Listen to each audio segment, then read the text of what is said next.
The first time I saw a human, I thought the Academy's intake system had malfunctioned. The Galactic Defense Academy was perfection embodied, symmetry of marble alloys and light stone pillars, where only the galaxy's finest minds and strongest bodies gathered. Yet on that morning, the grand atrium fell silent as the humans entered. 5 of them. Small, soft-looking, fragile even by aquatic standards. Their uniforms hung slightly loose as if designed for thicker atmospheres. Their faces bore no scales, no chitin, no armor, only thin flesh and strange eyes that moved too quickly, scanning, calculating, remembering. Around me, hundreds of cadets from 37 worlds turned to stare. Some whispered. Others laughed quietly. I remember the flick of my tail against the polished floor, the sting of ozone in the air, the faint hum of the energy field that stabilized the room's gravity, and over it all, silence, the kind that comes before a storm. Their boots struck the alloy deck in unison, clack, clack, clack. Not loud but deliberate, not a march of pride but of purpose. It was unnerving. They didn't swagger or bow, didn't make the subtle dominance displays every other species learned in their first week.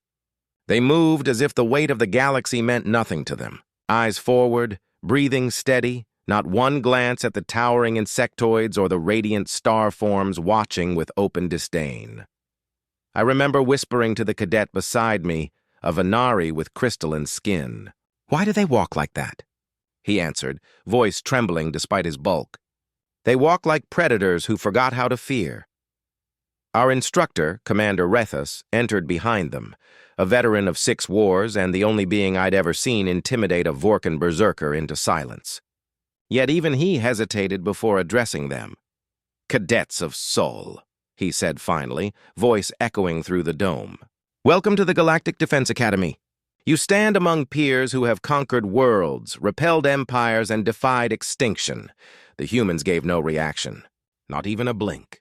Then the tallest of them, a female with cropped black hair and pale eyes, tilted her head slightly, not with arrogance but with focus, like she was assessing a battlefield only she could see. And in that moment, I felt it, a tremor, faint but real, rippling through the air. The gravity field adjusted automatically, a fractional correction. Our systems thought the room had shifted mass. It hadn't, we had. Some said it was coincidence. But I swear the air thickened around them, the way plasma condenses before a solar flare. Every instinct screamed danger, but my mind whispered impossible. These were soft-bodied bipeds from a world ranked nearly uninhabitable by galactic standards, 12 on the Deathworld Index, a number reserved for hellscapes. How could such fragile things survive there? The ceremony continued, yet my eyes never left them. During the pledge, their voices carried differently, not louder but deeper, resonant with something that felt ancient. When Commander Rethus dismissed us, most cadets hurried to the recreation halls to mock them in whispers. I didn't. I followed, quietly, from a distance. The humans moved together, every step synchronized without spoken word. They navigated corridors they'd never seen as though instinct guided them. When one slowed, the others adjusted pace. When one turned, the rest pivoted effortlessly. Unity, not commanded but bred. At the mess hall, they ignored the nutrient gels and analyzed the molecular composition of the standard rations. One of them muttered, "Too sterile," and smiled faintly before eating anyway. I couldn't help but ask, "Is it not to your liking?" The female looked up. Her eyes were gray, not silver, not blue, but something that held both ice and fire. "It's fine," she said. "We've eaten worse. Worse." That single word echoed in my mind for days. Later, during the orientation combat drills, I expected them to falter. Our worlds breed warriors with biometal claws, adaptive skin, psionic resonance. Humans had none of that. Yet when the sparring match began, they didn't panic. They didn't roar. They simply moved, efficient, brutal, unadorned. One human took down a 4-armed Korthan in less than 3 seconds, using leverage, not strength. Another used her own body weight to redirect a blow that should have shattered bone. Their technique wasn't elegant. It was survival written into motion. Afterward, I approached Commander Rathas, voice low. "Sir, are these creatures truly cadets? They fight like soldiers." He looked at me for a long time before answering. "They are not soldiers, Cadet, not yet. But they come from a world where everything is trying to kill them, from the ground to the air. On Earth, even the plants hunt." I thought he was exaggerating. Then I looked back at the humans, bruised, bleeding, smiling faintly as if the pain was an old friend. They weren't proud. They weren't defiant. They were simply alive, and that was victory enough. It struck me then, our entire academy was designed to prepare us for war. But the humans? They were born inside it, and as the training lights dimmed and the day ended, I caught one last glimpse of them walking toward their quarters. 5 small silhouettes beneath the massive banners of the academy, their shadows stretching longer than they should. That's when I realized something was wrong. The hall sensors recorded a drop in temperature as they passed.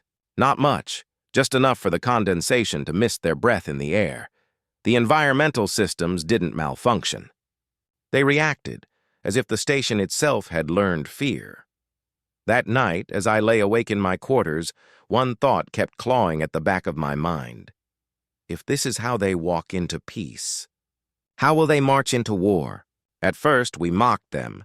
The humans, Deathworlders, as the instructors called them, had stumbled through their first week of zero-gravity training like hatchlings learning to swim. Their limbs flailed, their movements jerky and uncoordinated. I remember the sight vividly. 5 humans spinning helplessly in the magnetic chamber, colliding with one another as the rest of us laughed from the observation deck. "Primitive muscles," someone sneered. "They still rely on gravity like crutches." Even I, who had watched them walk into the academy with that unsettling calm, couldn't suppress a smirk. They looked weak, slow, inefficient, out of place among the galaxy's elite. On my homeworld, such failure would earn immediate expulsion, but humans did not retreat. The next morning they were back in the chamber, bruised, exhausted, but present. Again they spun. Again they failed. Again they returned. Every failure refined them. Every bruise became a lesson written on flesh. It was maddening to watch, like gravity itself refused to break their will. By the 3rd week, they no longer flailed.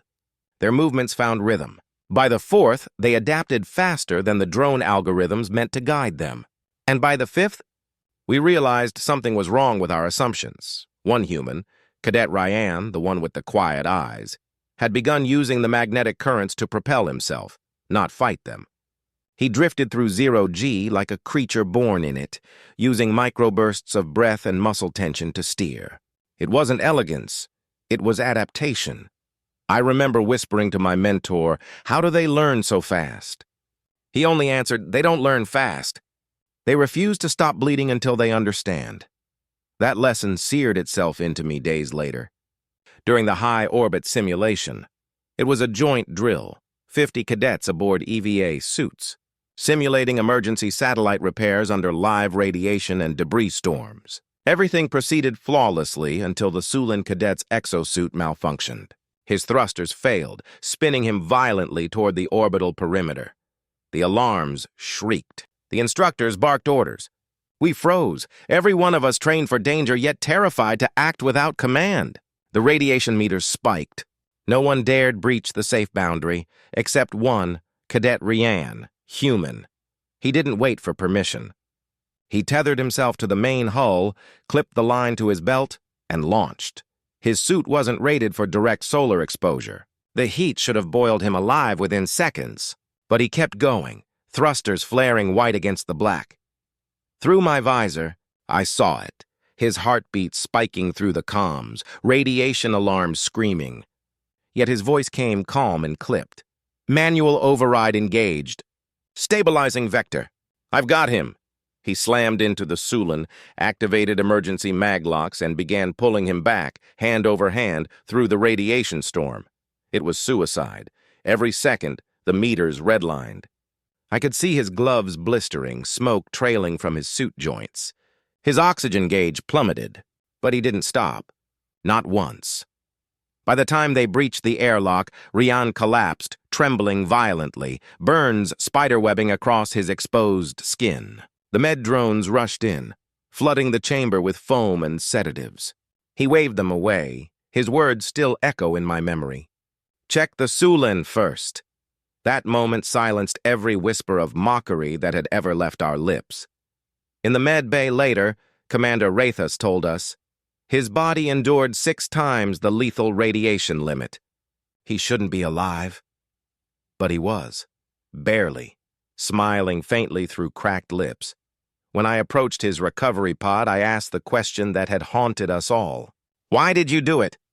He looked at me as though he didn't understand the question. Then quietly he said, "Because he needed help." Simple. Direct. But I could see behind his eyes the truth of it. He wasn't trying to be noble. He was wired for it. His species had clawed its way through extinction so many times that danger no longer triggered fear. Only response. And that's when I realized the terrifying paradox of humanity. They weren't strong because they were built to be. They were strong because the universe had tried to break them again and again until endurance became instinct. That night, the instructors revised our performance standards. The phrase Deathworld metrics appeared on every cadet's display. It was said quietly, almost reverently, "From now on, if a human can do it, so can you." The weakest species in the academy had become the new standard, and for the first time in my life, I envied another creature's suffering. They called it the Perseus Gauntlet. Even the name carried weight, whispered with the kind of reverence reserved for black holes and gods of war. It was a test no cadet had ever completed without collapse, not once in the Academy's entire history. The gauntlet wasn't a simple trial of strength or skill. It was chaos refined to science, a brutal simulation that stripped away logic and comfort, forcing the mind and body into primal response. Inside that chamber, the environment could become anything: vacuum one moment, storm the next, followed by the gas they called delirium mist. It twisted perception, conjured hallucinations, and fractured thought.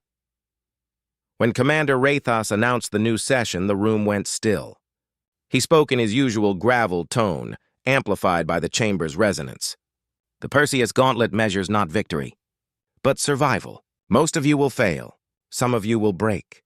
That is the point." The air shimmered with nervous tension. Then a voice, steady, human, cut through the silence. "We volunteer first." Every alien in the hall turned. It was Cadet Rian again, the same one who had nearly died saving the Sulan. His uniform was crisp, though his left hand still bore the faint burns from the radiation incident. Rathus raised an eyebrow. "You are aware, Cadet, that no one has ever completed it?" "Yes, Commander," Ryan said. "That's why we should." A ripple of disbelief swept through the ranks. Someone laughed, a sharp, nervous sound that bounced off the alloy walls. The humans ignored it. 5 of them entered the chamber. No ceremony, no hesitation. From the observation deck, I pressed my claws against the glass, trying to still my trembling. The lights dimmed. The gauntlet engaged. At first, the chamber seemed empty, just a metallic cube the size of a hangar. Then the walls moved, panels shifted, surfaces liquefied, and the gravity inverted. The humans were thrown upward as if gravity itself had changed its mind. Gas vents opened. Lightning arcs danced across the floor. Then came the simulated hull breach, a deafening roar as vacuum tried to rip them apart. Every other species who'd attempted it had panicked at that stage. Instinct drove them to fight the simulation, to cling, to resist. But the humans didn't resist. They flowed. One stabilized rotation with a jet of compressed oxygen from his suit. Another redirected the lightning arc by grounding it through his harness. They used their environment like water uses gravity, yielding where others strained, bending where others broke. The next phase hit without warning. Temperature drop. Instant frost crept across their visors. One human's faceplate cracked from the cold, but instead of retreating, he tore it off and wrapped his arm around a teammate to share heat. They didn't speak. They communicated a glance, a nod, a shift in breathing patterns, microsignals, refined, silent, ancient. The data feeds spiked with confusion. The simulation AI couldn't predict their coordination because it wasn't programmed behavior. It was instinct. I heard a whisper from an instructor behind me. "They're adapting to the system faster than the system can adjust." Then came the delirium mist. A wave of translucent gas filled the chamber, bending light and thought alike. Hallucinations began instantly. Visual distortion, auditory overload. Most cadets fainted by this point. Through the sensors, we watched the humans stagger. One fell to his knees, screaming at an unseen horror. Another punched at the air, striking at illusions. For a moment, it looked like they would finally break. Then the female cadet, the one with the cold eyes from day one, did something astonishing. She bit into her wrist, hard, until blood welled out. The pain cut through the hallucination's fog, and one by one the others followed. Self-inflicted pain, controlled, calculated, to anchor themselves in reality. They turned agony into focus. The chamber's environment shifted again. Windstorms, acid rain, gravitational waves. The sensors lost coherence as radiation levels spiked beyond safe range. The humans moved as one organism, shielding the weakest, timing their motions between system surges. Minutes passed, then hours. By the time the emergency cutoff engaged, the viewing deck had gone silent. The chamber doors hissed open, releasing a blast of mist and ozone. I will never forget the image that followed. 5 humans emerged, their suits torn, faces pale, eyes sunken but upright. Standing, Rian stumbled first, blood trickling from his nose. Yet when the med drones rushed forward, he waved them off. The others followed his lead. Rathus himself stepped down from the command platform, disbelief shadowing his features. "Do you comprehend what you've just done?" Ryan's voice was hoarse but steady. "Survived." That single word struck harder than any victory speech. Rathus's expression hardened into something unreadable, part awe, part unease. He gestured toward the data display. "Your neural stress readings exceed critical tolerance. Your bodies should be unconscious." "They tried to be," Ryan said faintly. "We didn't let them." The commander stared for a long time, then muttered what would become a quote etched into the Academy's history. "Deathworlders don't endure. They evolve in real time." The observation deck erupted in whispers. The cadets who once mocked them now watched in silent reverence. For the first time, we weren't laughing. We were witnessing something elemental, an ancient truth wrapped in fragile flesh. I realized then that humanity's power wasn't in their strength or intellect or even their will. It was in their relationship with pain. Pain to them wasn't a stop sign. It was a language, and they were fluent. When the humans finally left the chamber, the silence they carried with them was heavier than any applause. That night, the gauntlet was decommissioned. Not because it was broken, but because it had been defeated. And as I lay awake in my dorm, the words of Commander Rathus echoed like prophecy through my thoughts. They are what every world becomes, if it refuses to die. The day the Academy burned began like any other. The morning drills echoed through the orbital halls, the metallic rhythm of boots and breathing exercises filling the silence between stars. I remember thinking how calm everything felt, how ordinary. None of us realized we were living the final hours of that illusion. It started with a tremor, barely noticeable at first, just a subtle vibration underfoot, like a passing supply ship. Then came the alarms. One tone, then two, then all of them, overlapping into a shrieking chorus that stabbed through the air. The lights flickered. The gravity stuttered, and then the explosion came. Training Bay 7, a sealed sector used for starfighter simulations, erupted in a bloom of orange plasma that tore through half the structure. The shockwave hit like a giant's fist. The floor heaved, walls split, and cadets screamed as fragments of alloy rained down like shrapnel. The intercom crackled with static. "Security breach. Unauthorized boarding detected. Multiple life-form signatures inbound. Raiders. Real ones." They had somehow bypassed the orbital shield, a feat no one thought possible. Our automated turrets flickered and went silent. The Academy's neural network stuttered under the electromagnetic interference. The command hierarchy, our carefully structured, beautifully efficient system, collapsed in under a minute. And in that silence, amid the chaos and terror, something moved. Not the raiders. The humans. They didn't hesitate. They didn't shout for orders. They simply acted. Cadet Rian was the first. He was already sprinting toward the nearest breach before the sirens finished their cycle. "Seal the lower corridor," he barked, voice cutting through panic like a blade. "Redirect the repair drones to Bay 7, manual override." The drones responded instantly. Somehow, the humans had learned to interface with the command protocols faster than we had. Within seconds, they'd formed choke points at the corridor intersections, stacking debris to form makeshift cover. I stood there, frozen, watching creatures half my size command chaos like they'd been born inside it. The raiders breached the first airlock. Dozens of them, armored in scavenged plating, carrying plasma rifles that glowed like captured lightning.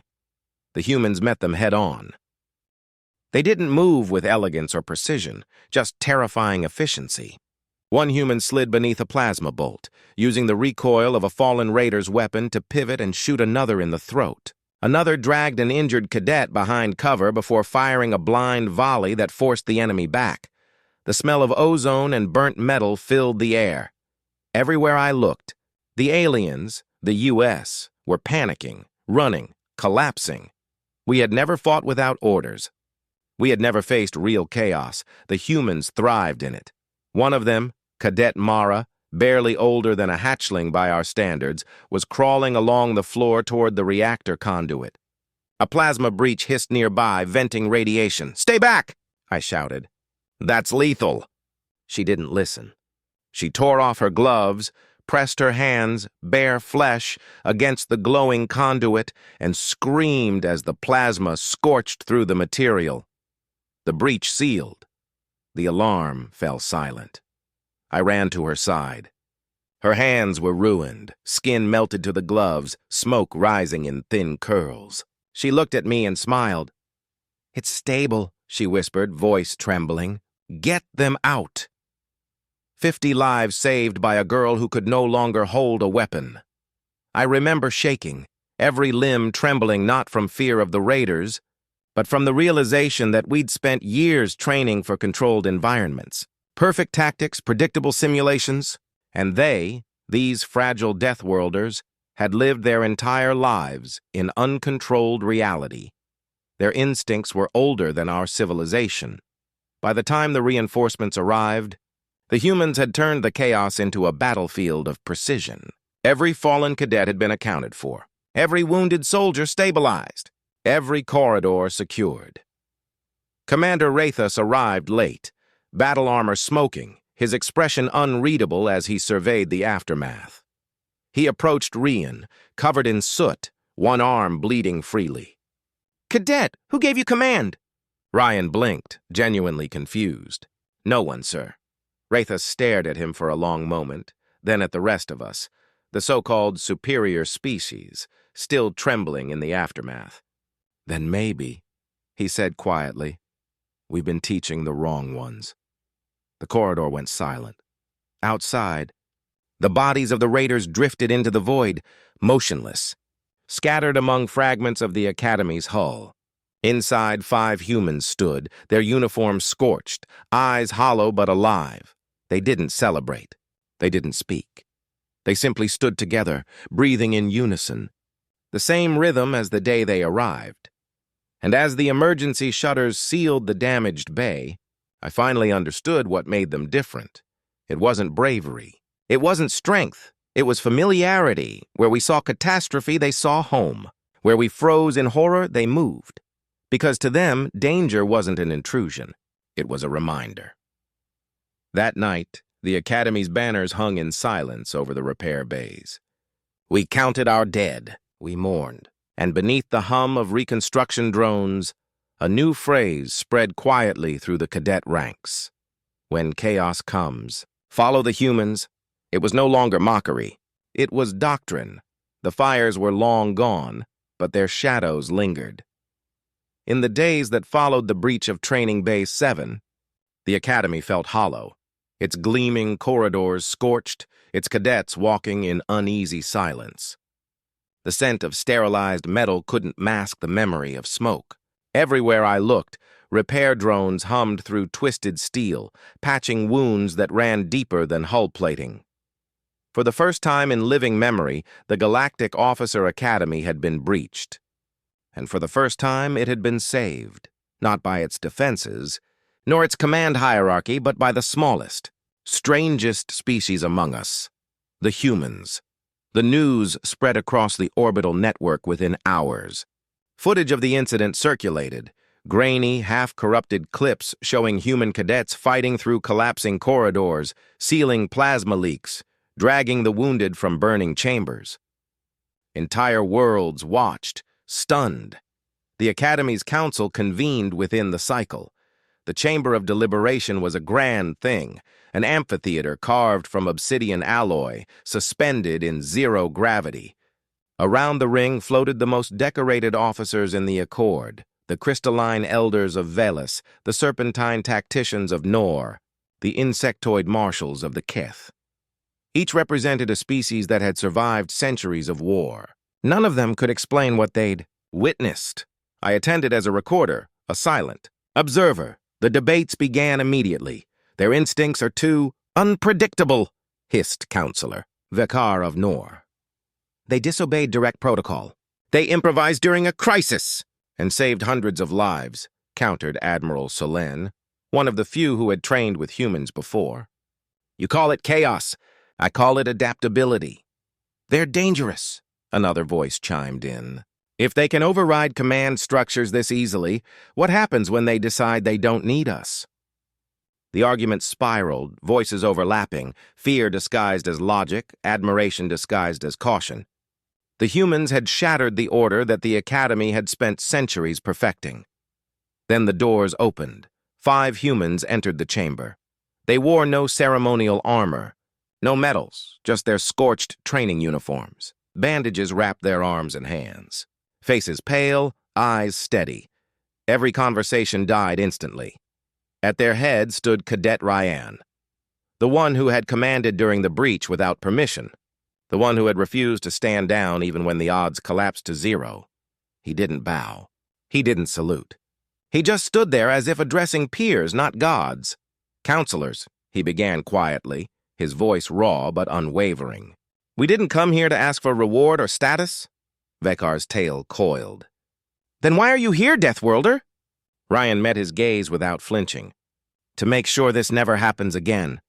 The chamber stirred. He continued. We acted because we had to. Where we come from, hesitation kills. But we didn't fight for humans that day.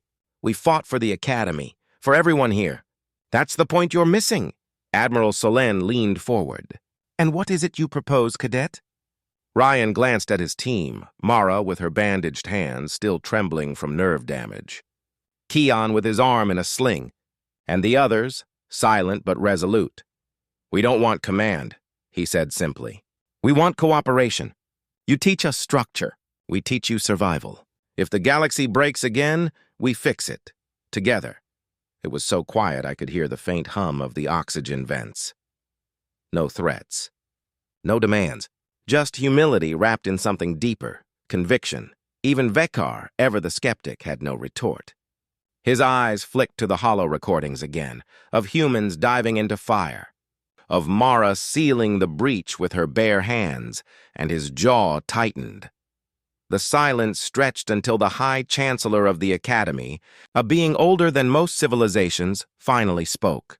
Cadet Rian, she said, her voice a low resonance that filled the chamber.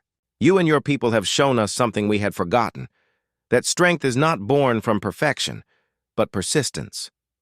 You turned failure into instinct, pain into precision. That is not chaos. That is mastery. Ryan didn't respond. He simply nodded once and stepped back. The council whispered among themselves. Arguments softened. Fear gave way to understanding. By the time the final vote was cast, the decision was unanimous. From that day forward, human training protocols were to be integrated into every cadet's education. It was codified as the Deathworld Directive. No longer would simulations be controlled or predictable.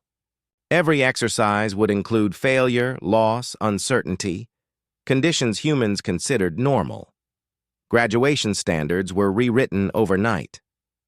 The phrase, human-level resilience, became the new metric for elite readiness. Entire academies across the Accord scrambled to adapt, their cadets forced to face conditions they had once considered impossible. And through it all, the humans trained alongside them, not as commanders, but as equals. Mara, her hands reconstructed through biosurgery, became an instructor in hazard response protocols. Keon developed adaptive combat algorithms modeled after human instinctive responses. And Rian, still technically a cadet, was promoted to field liaison, tasked with integrating Deathworld protocols across star systems. As for the rest of us, we learned to unlearn. We stopped flinching at pain. We stopped waiting for orders. We started thinking the way humans did. React, adapt, endure. The academy was no longer a place of control.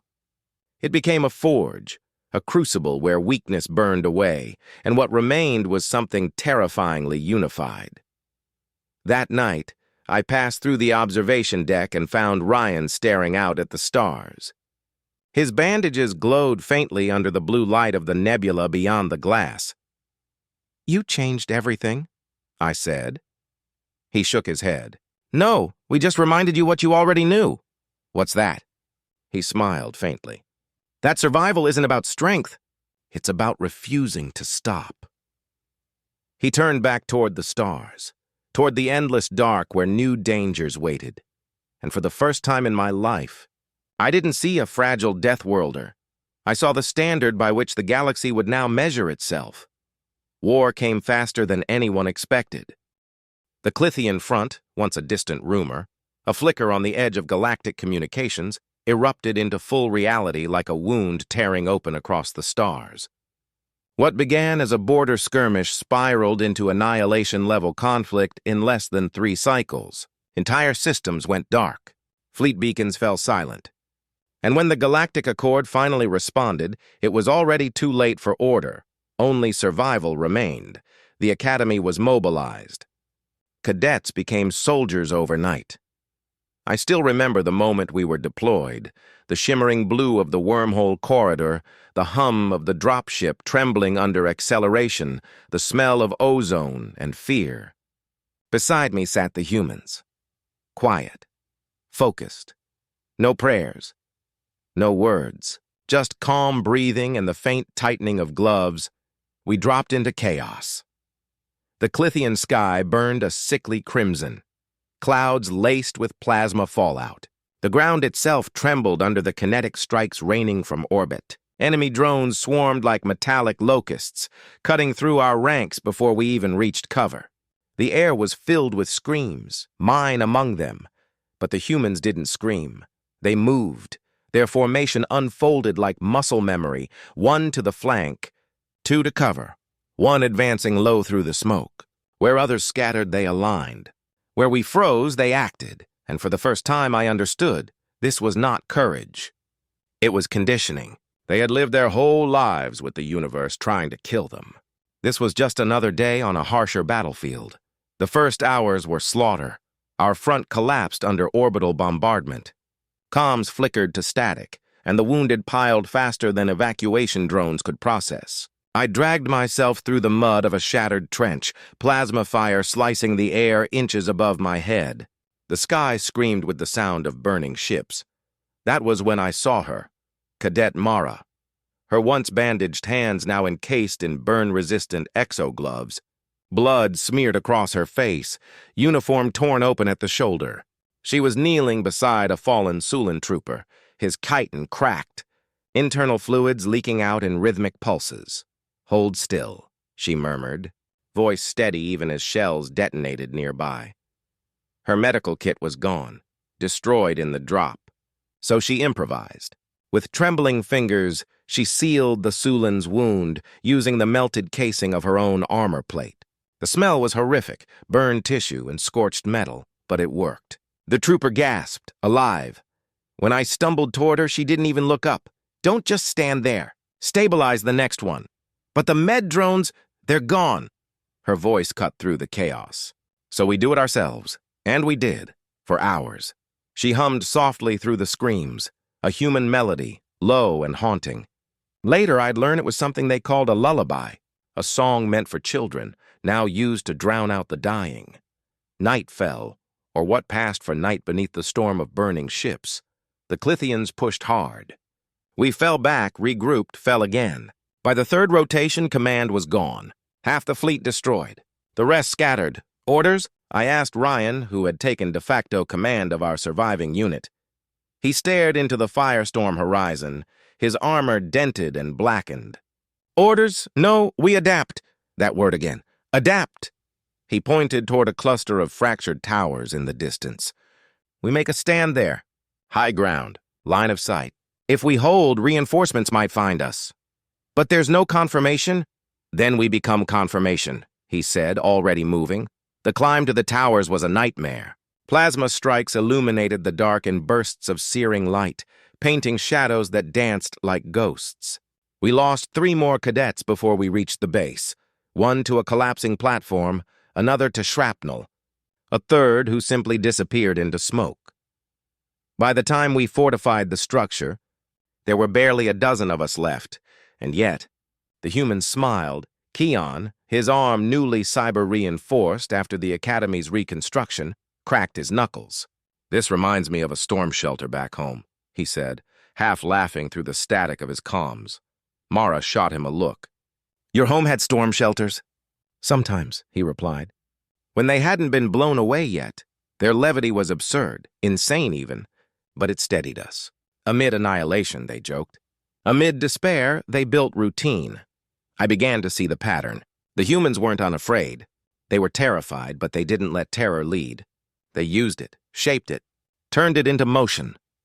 By dawn, we had turned the towers into a fortress, and when the enemy came, the humans welcomed them like old friends. The Clithians hit us with everything, drones, skittering ground units, plasma artillery.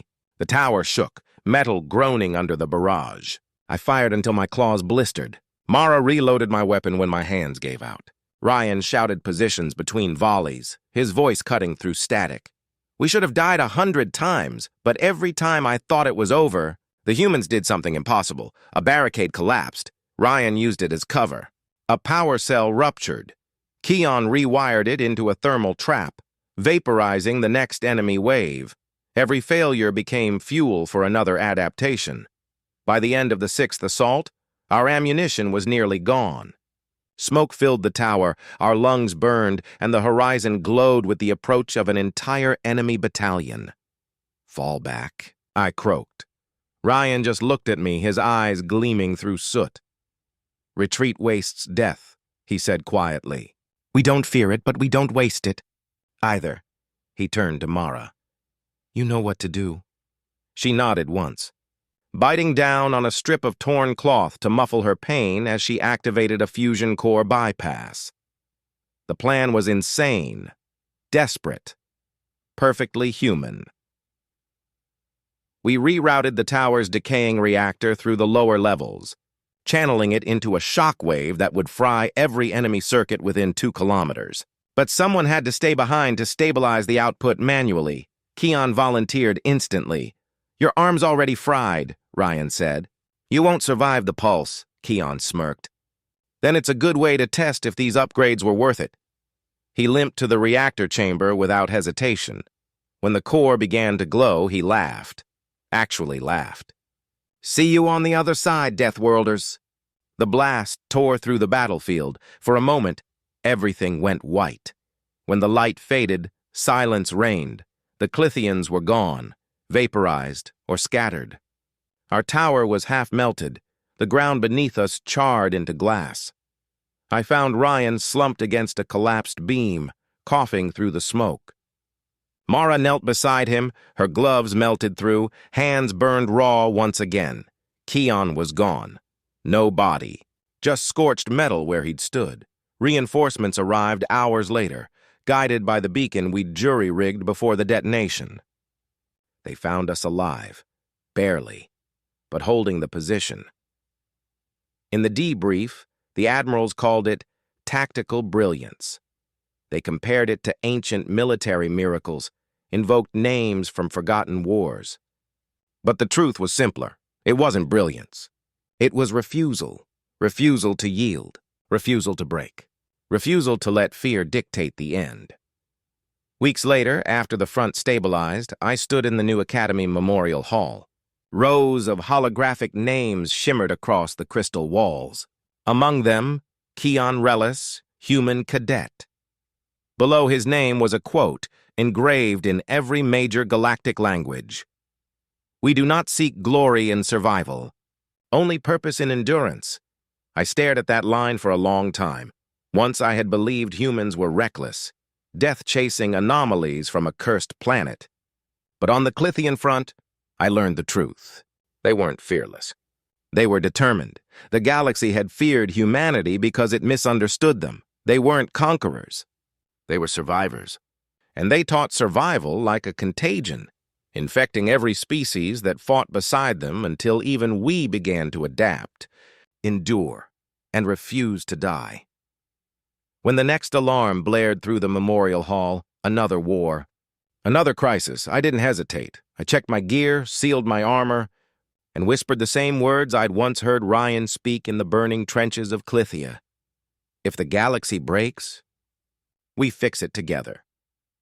And somewhere beyond the stars, I hoped the humans were still watching, smiling their quiet, terrifying smiles, because the lesson had been learned, and the galaxy would never be the same again. Peace does not arrive quietly. It drifts through the ashes like a ghost, uncertain of its welcome. The Clithian front had gone silent. The stars, once red with war, now dimmed and cold. Wreckage orbited in endless silence. Shattered ships, broken satellites, empty armor shells drifting like metallic bones. And yet, amid that ruin, life began again. Across 100 systems, ceasefire signals blinked green. The Accord restored communication relays. Fleets limped home. Soldiers, no, survivors, removed their helmets and stared into the faces of those who'd once been strangers. I was among them. We had won. But not through dominance, not through overwhelming firepower. We had won because we had endured longer than our enemies could. Imagine, because of them, the humans. The Academy reopened months later, not as it had been, a pristine temple of hierarchy and perfection, but as something humbler, wiser. Its halls bore the scars of the attack and the lessons of the war. The walls were blackened in places where plasma had burned through alloy and no one repaired them. They were left as they were, a reminder. A new hall had been built at the center, the Hall of Unity. That was where the ceremony would take place. Cadets from every known species filled the amphitheater, their uniforms a tapestry of color and culture. The air shimmered with energy, emotions woven between solemnity and pride. I floated in the observation tier, my data recorder trembling slightly in my hands. At the far end of the hall, 12 statues stood in perfect alignment, one for each cadet who had embodied the Deathworld protocols during the Clithian War. Among them, at the very center, was a figure carved from polished obsidian and alloy, Cadet Keon Relis. Human. His likeness stood tall, expression calm, eyes forever looking upward as if searching for another impossible battle to win. The inscription beneath him read, "Strength is not born from safety. It is forged in struggle." The High Chancellor of the Academy, her crystalline form refracting the light into 1,000 colors, addressed the assembly. "Today," she said, her voice carrying through the hall, "we honor not the strongest but the most enduring." The lesson of Clithia was written not in victory, but in perseverance. It was taught to us by those from a world we once feared. A low murmur rippled through the crowd as the humans entered. There were more of them now, graduates from the first full cycle of Deathworld protocols. They walked with the same quiet focus as always, but something in the way the other species regarded them had changed. No longer fear. No longer curiosity. Respect. Their flag, simple blue and green, a representation of their fragile homeworld, was carried beside the banners of 100 other planets. It didn't fly behind them. It flew with them. When they reached the stage, Ryan stepped forward. His hair had streaks of silver now, though he was still young by most standards. His armor bore the insignia of the new Galactic Unity Corps, a task force founded on the principles humanity had taught through action, not decree. He didn't carry a weapon, just a folded scrap of cloth, the same bandage he'd worn around his hand during the breach years ago. The Chancellor extended a hand. "Cadet Ryan of Earth," she said, "on behalf of the Galactic Accord, we thank you for what your people have given us. Pain turned to purpose, chaos turned to unity." Ryan smiled faintly. "We didn't give it," he replied. "We just reminded you it was already there." As the audience stood, the memorial hymn began, an orchestral blend of alien harmonics and a human melody I recognized instantly. The same lullaby Mara had hummed on Clithia. I felt something stir within me, something beyond pride or gratitude. It was belonging. I turned to look at the humans standing among us, faces lit by the shifting light of the nebula through the great glass dome above. There was no arrogance in their expressions, no triumph, only quiet reflection. They had lost friends. They had bled. And yet even now, they stood ready to do it all again if the galaxy called for it. The Chancellor's voice rose once more. "From this day forth, every cadet of the Galactic Defense Academy shall recite the new creed." She gestured toward the projection above. The words burned across the air in golden light. Together, 1,000 voices, human and alien, spoke as one. Strength is not born from safety. It is forged in struggle. We rise not alone, but together. For every death world has its lesson, and every survivor carries the flame. When the final echo faded, I found myself unable to move. My vision blurred. Not from the heat of battle this time, but from something softer. Mara was nearby. Her mechanical gloves polished now, hands steady once more. She caught my gaze and nodded. "You finally get it, don't you?" she said gently. I exhaled, the weight of years lifting with the words. "Yes, you never taught us how to fight." "No," she said. "We taught you how to keep going." After the ceremony, the crowd dispersed into the starlit courtyard. I lingered, watching the banners sway in the artificial breeze. For the first time in recorded history, the insignia of Earth, the death world no one dared approach, flew beside every major fleet emblem of the Accord. The galaxy had saluted Earth, not for conquest, not for dominance, but for endurance, and in that shared silence, something fundamental changed in us all. We stopped being species. We became survivors. As the artificial night deepened, I recorded my final entry for the Academy archives. I was there when the Deathworlders arrived. I feared them, mocked them, envied them. I fought beside them and learned from them. And today, as every world salutes theirs, I finally understand. Humanity was never our warning. They were our mirror. I closed the recorder and looked up at the endless expanse of stars. So many, so distant, each one a promise of new trials to come. For the first time in centuries, I didn't fear the future, because I knew, wherever we went, whatever horrors awaited, there would always be humans among us, smiling, bleeding, adapting, and reminding us that even the weakest species could redefine what survival meant.